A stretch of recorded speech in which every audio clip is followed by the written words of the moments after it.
Egipto, tierra antigua de sobrecogimiento y asombro, cuyo pueblo susurra desde las arenas del desierto.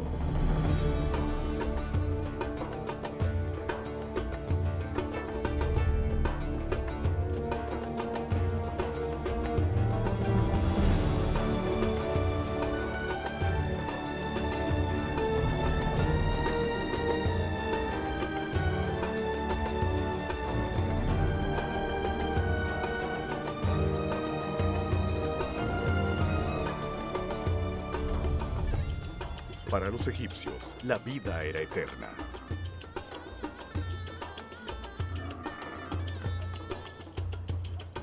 Ellos recorrieron el globo en búsqueda de ingredientes para preservar sus cuerpos y su inmortalidad. Con conocimientos obtenidos durante siglos de práctica, sus sacerdotes crearon las momias más admirables que el mundo ha conocido.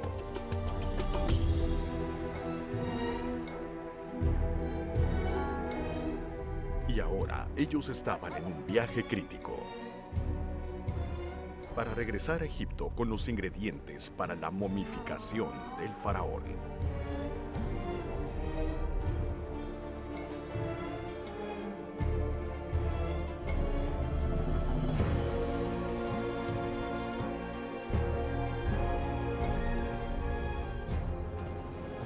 Ramsés el Grande estaba siendo preparado para la siguiente etapa de su vida, cuando su momia resucitaría en el paraíso.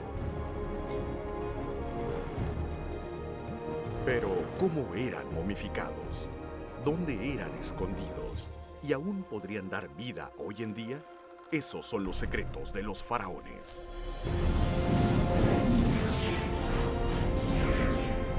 Momias, los secretos de los faraones.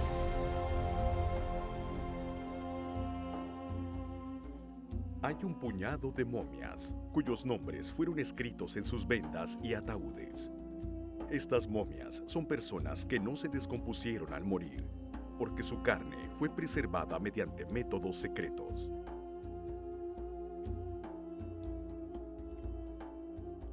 Y de acuerdo con la escritura, estas momias son tres de los faraones más poderosos que jamás hayan existido: Ramsés el Grande, su padre y su hijo.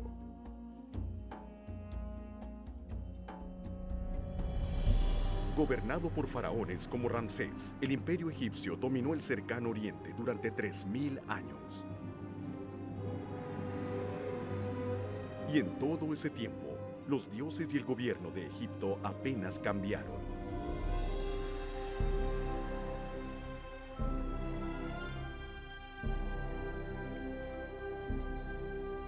Los egipcios atribuían esto a la voluntad de los dioses, el orden divino. Ramsés compartió su vida con la reina Nefertari. Como todos los egipcios, ellos amaban la vida y querían vivir más allá de la muerte.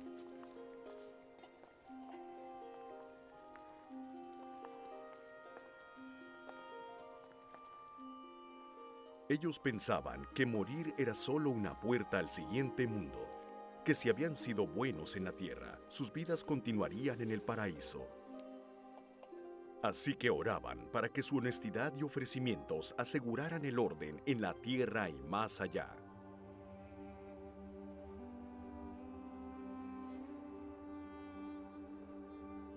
El universo egipcio era controlado por la diosa Maat, quien gobernaba el mundo y los cielos.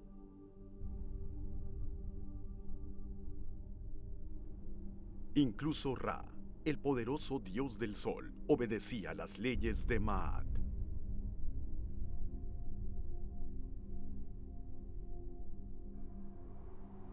Si el mandato de Maat era quebrantado, el sol no saldría.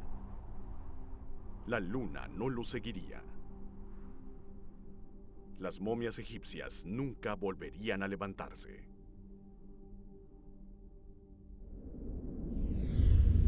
Ellos llamaban al alma o esencia de cada persona Subá. Después de la muerte, Tubá enfrentaba el juicio final. Tu corazón era colocado en la balanza de la justicia y pesado con la pluma de la verdad. Si habías hecho el mal, tu pesado corazón inclinaría la balanza y el devorador te aniquilaría.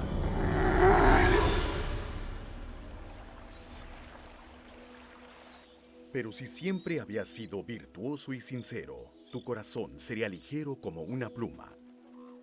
Tu alma volaría al paraíso. Para volver a entrar a tu cuerpo, tu momia volvería a la vida en el siguiente mundo. Un mundo en el cual cada momento sería como un hermoso día en este. Pero la preparación de la momia para este viaje permaneció en secreto.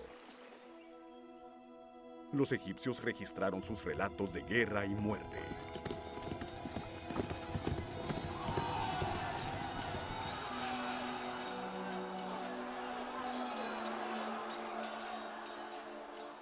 Sus mitos y leyendas.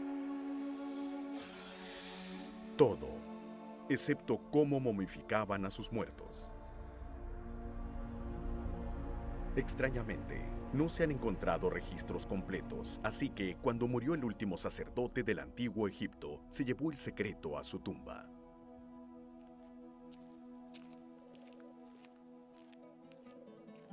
Muchos aspectos de la momificación permanecieron perdidos hasta que un egiptólogo, el Dr. Bob Brier, pacientemente reunió las pistas que sobrevivieron. Estaba mirando pinturas de tumbas, escritos antiguos, tallas en los templos, cualquier cosa que pudiera mostrar los ingredientes utilizados para el embalsamamiento. El templo de la reina Hatshepsut en Deir el-Bahari describe una expedición egipcia al este de África. Los egipcios estaban tomando los ingredientes para la momificación de todas partes del mundo conocido. Las primeras momias fueron naturales, secadas mediante el entierro en las calientes arenas del desierto. Pero cuando los egipcios comenzaron a usar tumbas y pirámides, los cuerpos ya no estaban en contacto con la arena, así que tuvieron que preservar el cuerpo artificialmente y nació el arte de la momificación.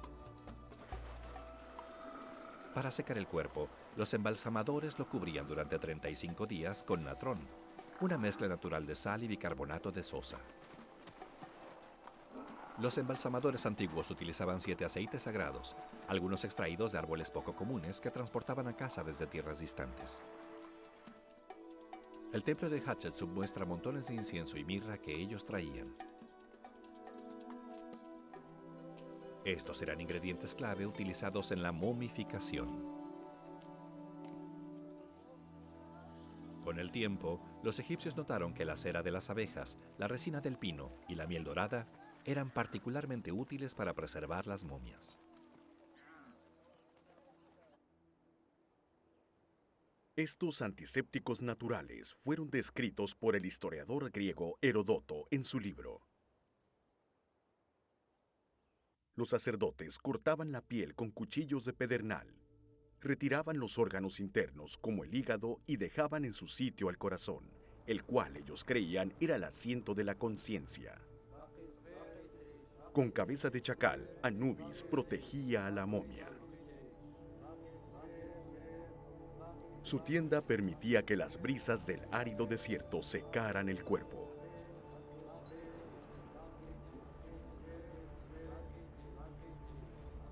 Los sacerdotes adornaban a los muertos con oro y los perfumaban con incienso y mirra.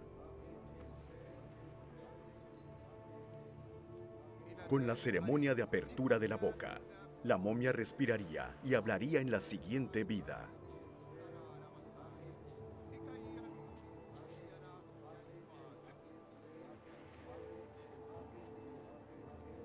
Los sacerdotes cantaban poderosos hechizos mientras la momia era envuelta.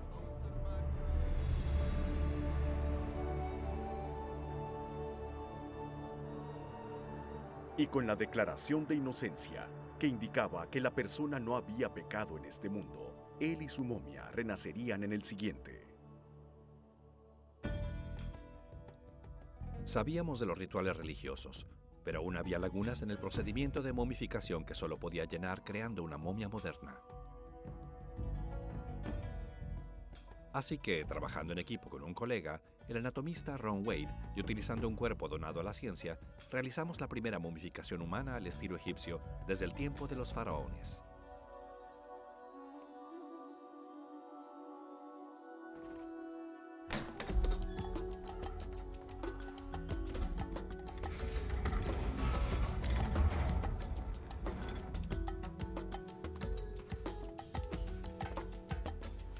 Durante 20 años, los científicos han tratado de extraer ADN utilizable de momias egipcias sin tener éxito. Más de una década más tarde, si podemos obtener ADN de cualquier parte de nuestra momia moderna, este nos dirá dónde buscar en momias antiguas. No soy un experto en ADN, pero trabajando con la doctora Angelique Cortals, un especialista en este campo, tomamos muestras de piel, músculo y hueso de nuestra momia moderna.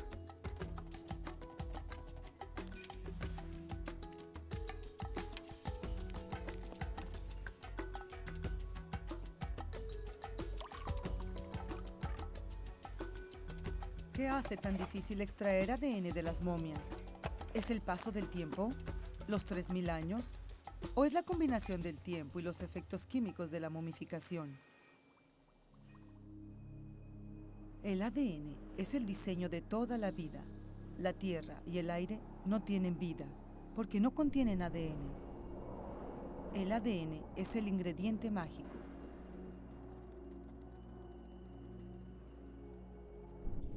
Donde hay ADN, hay vida. Este manual de instrucciones está escrito en un código de 4 letras.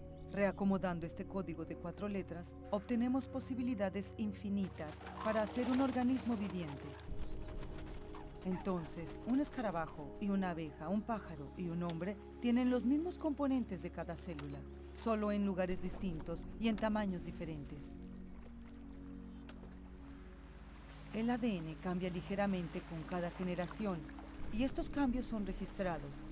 Entonces, comparando su ADN, podemos saber qué tan relacionados están las plantas y los animales, incluyendo las personas. El ADN puede incluso decirnos qué enfermedades sufrieron las momias antiguas. Algunas enfermedades, como la malaria, son causadas por parásitos que invaden el cuerpo. Algunos de estos parásitos han dejado rastros de su ADN en las momias.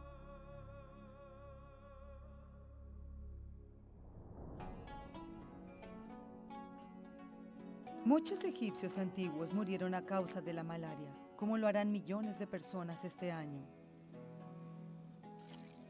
Como toda vida, enfermedades como la malaria evolucionan con el tiempo para sobrevivir.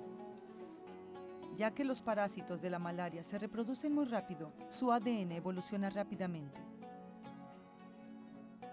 Miles de generaciones de malaria han vivido desde que gobernaron los faraones. Quiero comparar la malaria antigua con su descendiente moderno. ADN antiguo con ADN moderno. Las diferencias podrían apuntar hacia una cura y millones de vidas podrían ser salvadas en el futuro. Estas pruebas nos darán la respuesta. Quizás el ADN contenido en momias como Ramsés ayudará a curar personas hoy.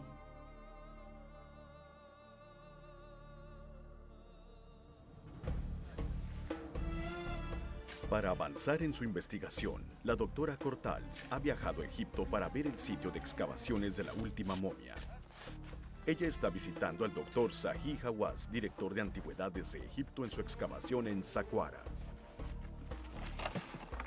En un principio, solo los cuerpos de los faraones eran convertidos en momias y sepultados en sus pirámides.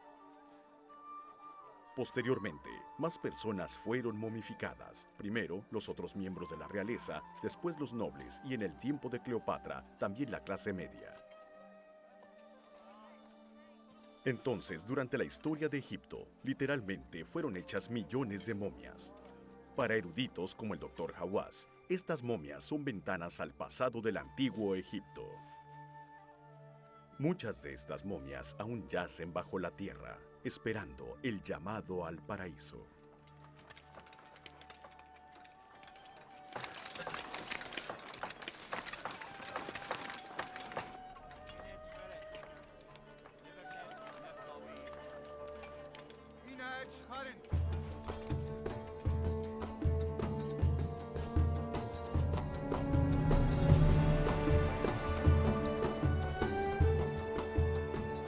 Aunque Ramsés creía que su momia volvería a la vida en el paraíso, también sabía que viviría mientras la gente lo recordara, mientras dijeran su nombre. Así que construyó monumentos para sí mismo y para su amada Nefertari.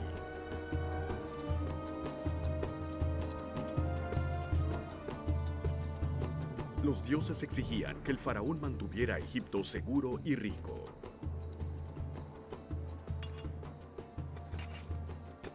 Así que, en la ribera del río Nilo, en la frontera meridional de Egipto, Ramsés construyó Abu Simbel como una advertencia para los bárbaros. El orden divino de Maat fue mantenido durante siglos.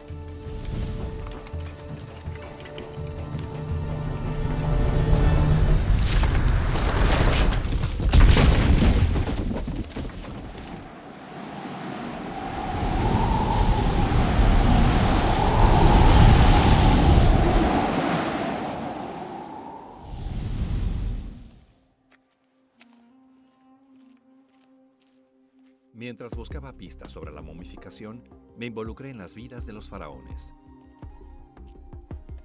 Si visitas sus tumbas y templos y traduces sus inscripciones, no puedes evitar maravillarte ante ellos como personas. Estoy viendo a Ramsés como una persona, pero debemos recordar que Ramsés era visto por los egipcios como un dios, responsable del orden divino en el universo. ¿Qué clase de rey fue Ramsés? ¿Qué clase de hombre? Ramsés fue el faraón del Éxodo. Este podría ser el único rostro de la Biblia que alguna vez veremos. La primera vez que vi su momia, recuerdo que pensé en todas las cosas que Ramsés hizo. Ramsés condujo personalmente a sus tropas en grandes batallas. Hace 3000 años, él firmó el tratado de paz más antiguo que se conoce.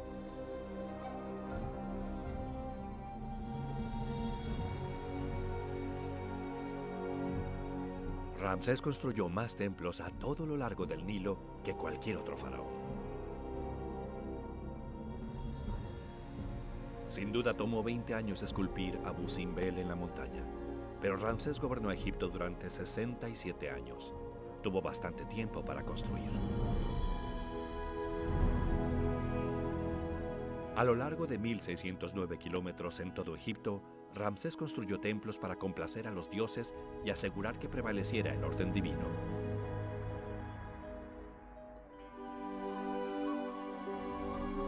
Él tenía la intención de ser recordado, porque los antiguos egipcios creían que la memoria de un buen hombre vive para siempre.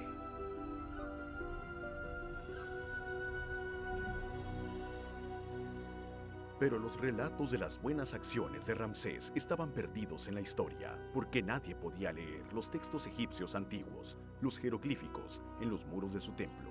Y entonces, en el siglo XIX, los eruditos finalmente descifraron el código de los jeroglíficos.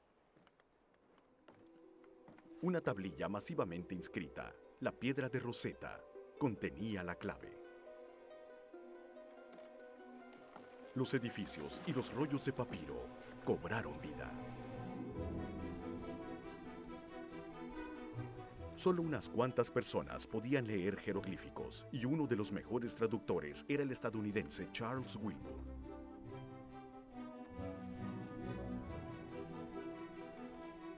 Con el desciframiento del código secreto, nació una pasión por Egipto, la egiptomanía, y más que nunca, llegaron aventureros a las costas de Egipto para remover las arenas en búsqueda de tumbas ocultas.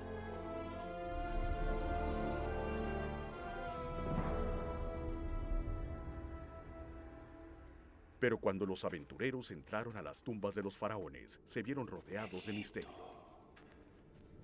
Encontraron pinturas de los faraones, sus dioses y sus momias en todas partes. Anubis, dios de la momificación, los protegía después de la muerte.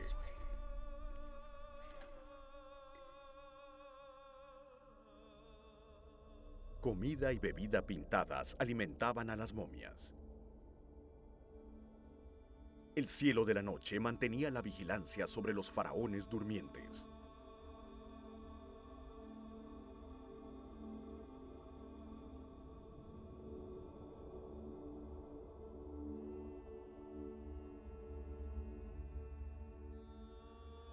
El trabajo en las tumbas continuaba hasta que el faraón era sepultado, cuando los artesanos suspendían lo que estaban haciendo y se marchaban.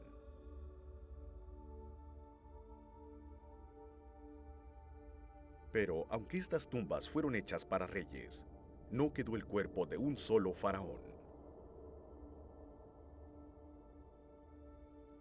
¿Dónde estaban las momias reales?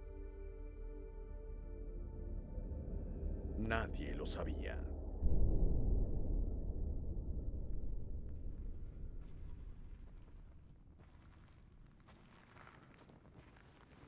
Las tumbas habían sido robadas durante miles de años.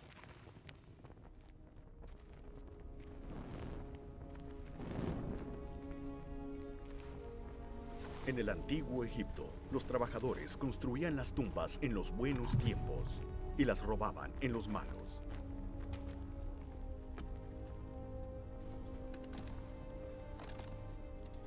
Después del gran reinado de Ramsés, habían transcurrido muchos años difíciles, así que las tumbas reales fueron robadas.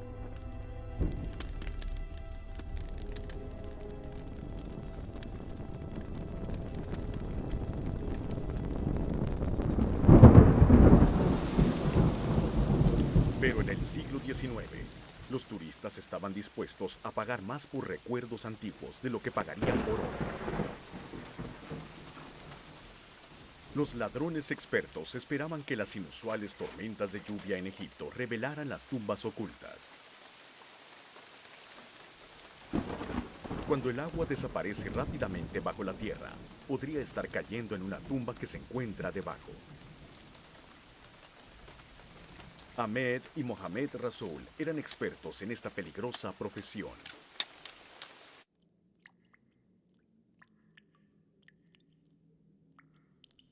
Y ahora habían hecho un descubrimiento que cambiaría la historia.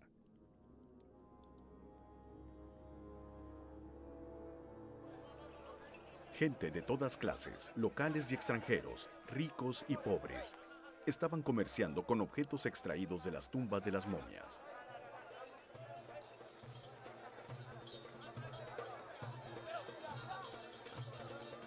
Como otros especialistas en descifrar códigos, Charles Wilbur sabía que nunca se había encontrado la momia de un faraón, pero que algunos artefactos inusuales habían aparecido recientemente a la venta en Egipto.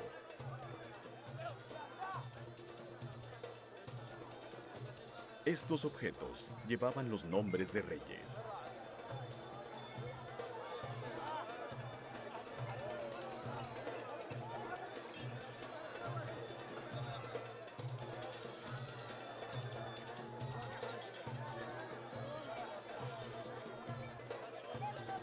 Los Rasouls no podían leer los jeroglíficos en lo que habían encontrado, pero Wilbur sí podía hacerlo.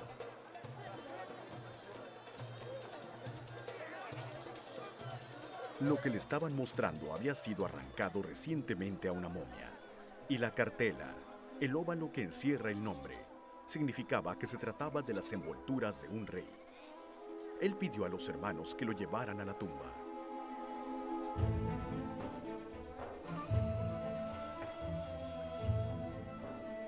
La brillante Casanueva le indicó que los hermanos se habían hecho de algún dinero recientemente. Solo había dos formas de ganarse la vida aquí: la labranza o el robo de tumbas, y la riqueza repentina no provenía de la labranza.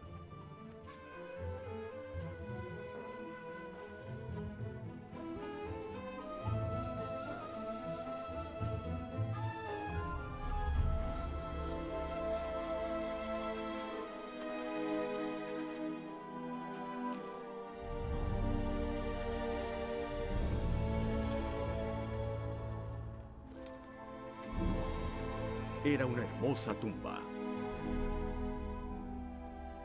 pero no real.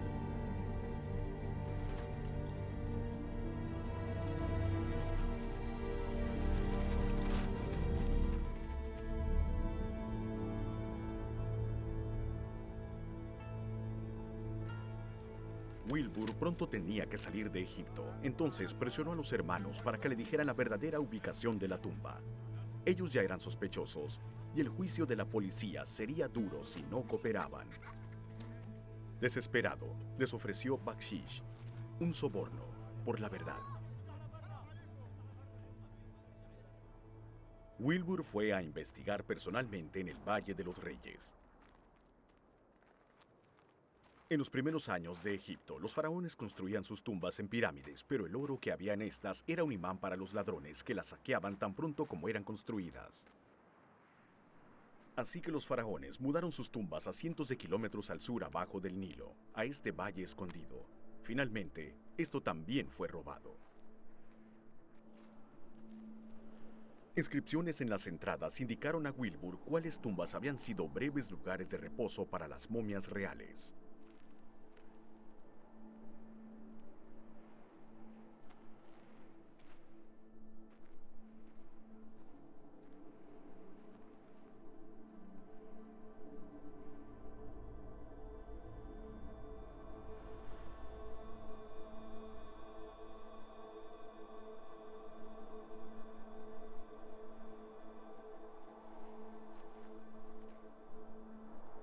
Pero el rastro se perdió. ¿Y por qué esas reliquias de diferentes reyes y reinas procedentes de varios siglos habían aparecido repentinamente en el mercado y al mismo tiempo?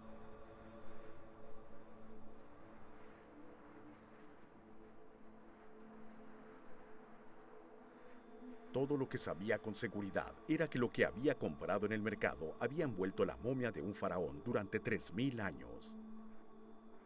Hasta ahora.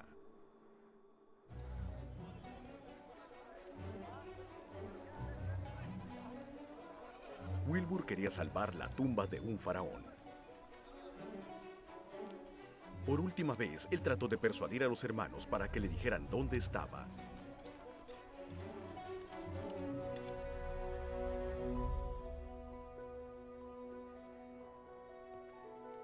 Wilbur debía marcharse, y la herencia de Egipto estaba en la balanza. Los hermanos lo habían dejado sin opciones.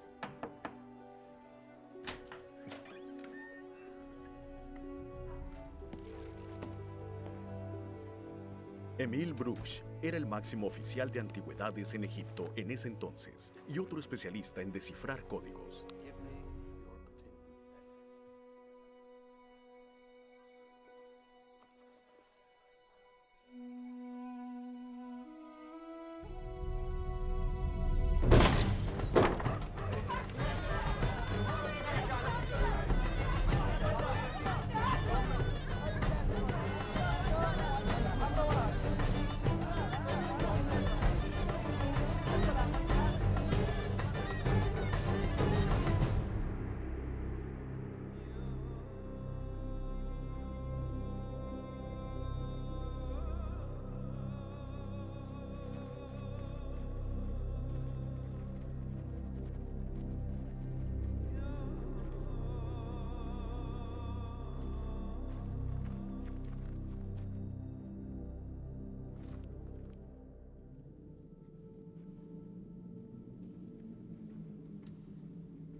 Esta era la tumba del faraón.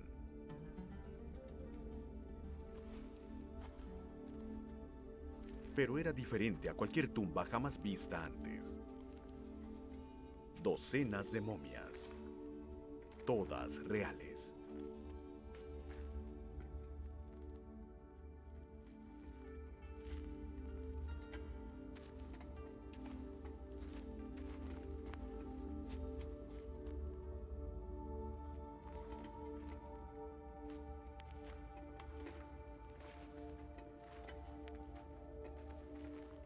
El faraón Tutmosis I. y su sucesor, Tutmosis II, esposo de Hatshepsut, la más grande reina que jamás haya gobernado, constructora de Deir el-Bahri y los obeliscos más impresionantes en Egipto. Su hijo, Tutmosis III, gran rey guerrero, constructor de un imperio y del templo de Amún.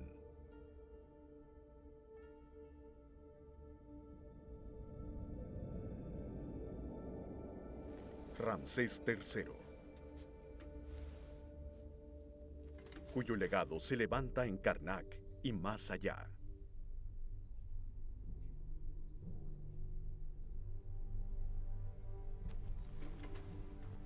Seti I,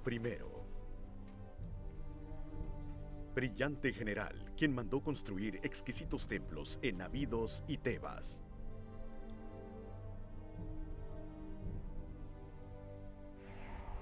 Y su tumba en el Valle de los Reyes. Y el padre de este hombre, Ramsés el Grande. Sus templos en Luxor y Karnak perduran. Abu Simbel aún vigila la frontera sur de Egipto.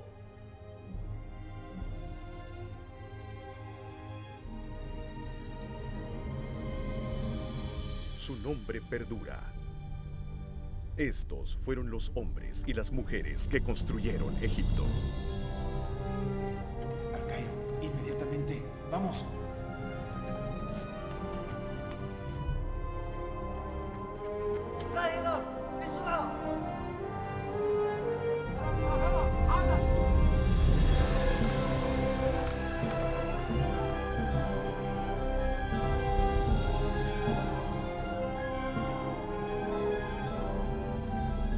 Y así fue como los faraones comenzaron su viaje desde la oscuridad hacia la luz, cumpliendo sus deseos de que sus nombres sean pronunciados para que así puedan perdurar.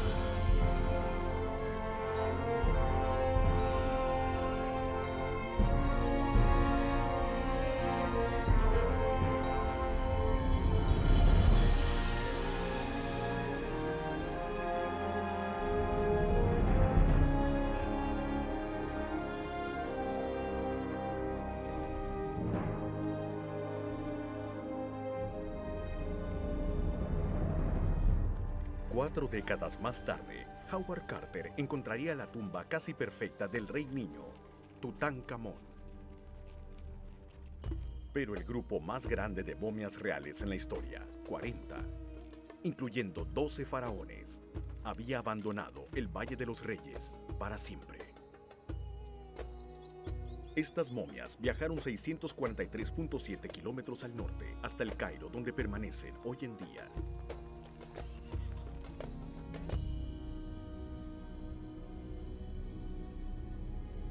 Años más tarde, la tumba se vino abajo.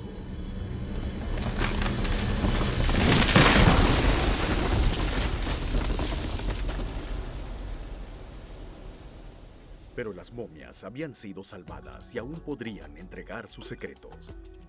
Las muestras de piel, músculo y hueso de la momia moderna habían mostrado que la piel y el músculo no contenían ADN, pero el hueso sí. 4 veces más ADN del que jamás se había extraído de una antigua momia egipcia. Ahora sabemos dónde buscar el ADN en las momias antiguas, en los huesos.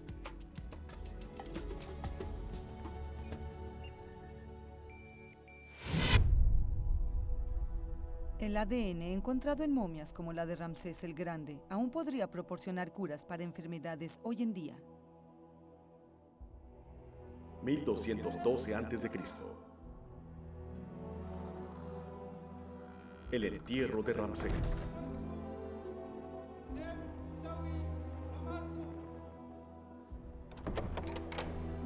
Algunos podrían llamarlo suerte, el que los antiguos sacerdotes ocultaran las momias de los faraones, que los ladrones no las destruyeran y que hayan escapado a la aniquilación cuando la tumba se vino abajo. Los egipcios lo llamarían orden divino, Maat.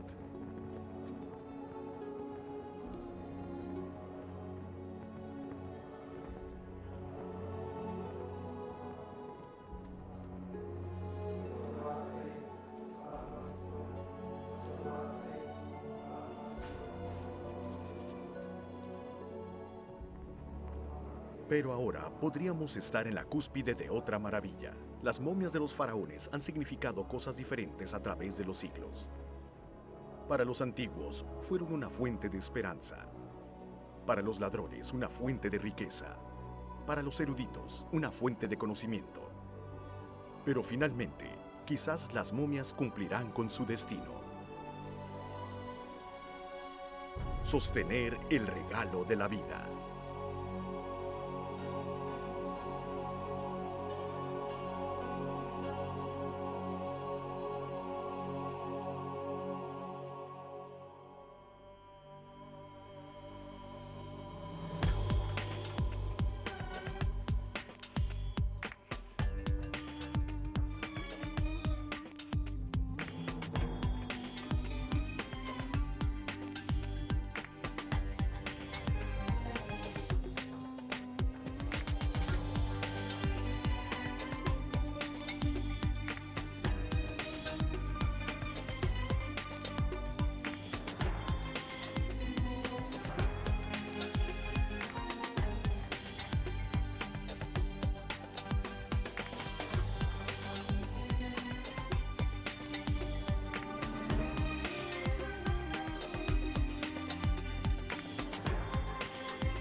Momias, los secretos de los faraones.